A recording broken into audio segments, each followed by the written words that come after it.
Bilang bahagi naman ng pagdiriwang ng ika-129 na anibersaryo ng Philippine Army, libu-libong sundalo at reservists sa buong bansa ang nakiisa sa isang makabuluhang blood donation drive ng Philippine Army.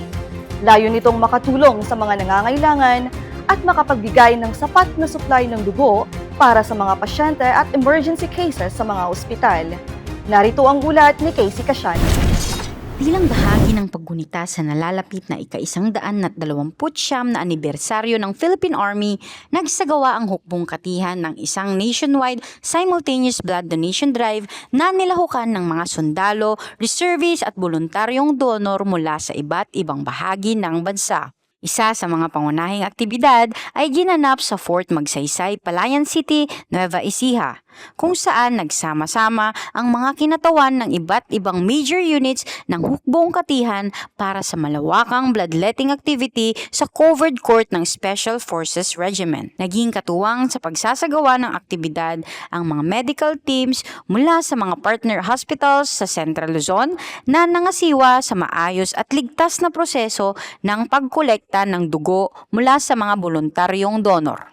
Layunin ng blood donation drive na mapanatili ang sapat na supply ng dugo para sa mga ospital at matiyak ang pagkakaroon ng sapat na blood reserves para sa mga sundalo at sibilyan sa panahon ng mga sakuna, emergency at iba't iba pang pangangailangan. Batay sa pinakahuling tala, mahigit 4,000 blood bags ang nakolekta mula sa libo-libong sundalo, reservists at civilian volunteers na nakiisa sa sabayang blood donation activities sa iba't ibang panig ng bansa. Kasabay nito, nagsagawa rin ng hiwalay na blood donation activity ang mga reservists sa buong Central Luzon sa pangunguna ng Reserve Command Philippine Army. Daan-daang reservists mula sa mga community defense centers ng 1st at 3rd Regional Community Defense Group ang nakiisa sa programa, kung saan nakalikom ng daang-daang karagdagang blood bags na makatutulong sa mga hospital at mga nangangailangan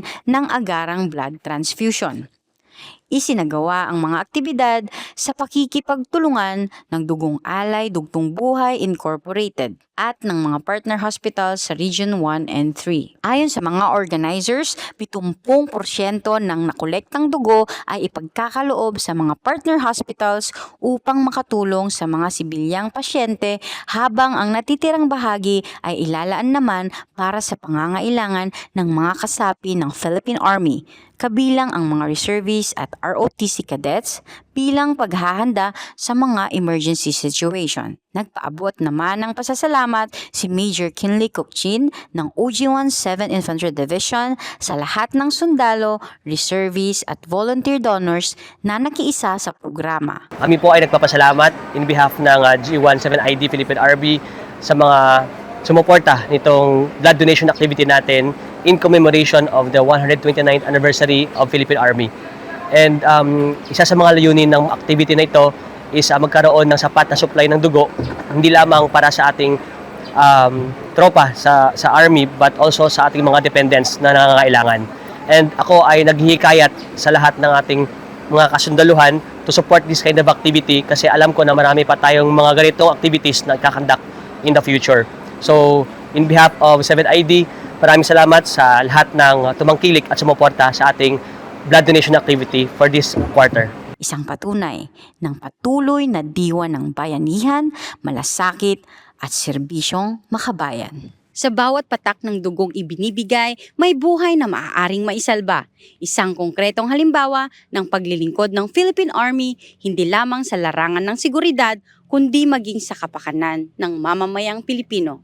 Mula sa Fort Magsaysay, Palayan City, Nueva Ecija, ako si JJ Casiano, ang inyong pamilyang kaugnay para sa matatag na hukbong katihan ng Pilipinas.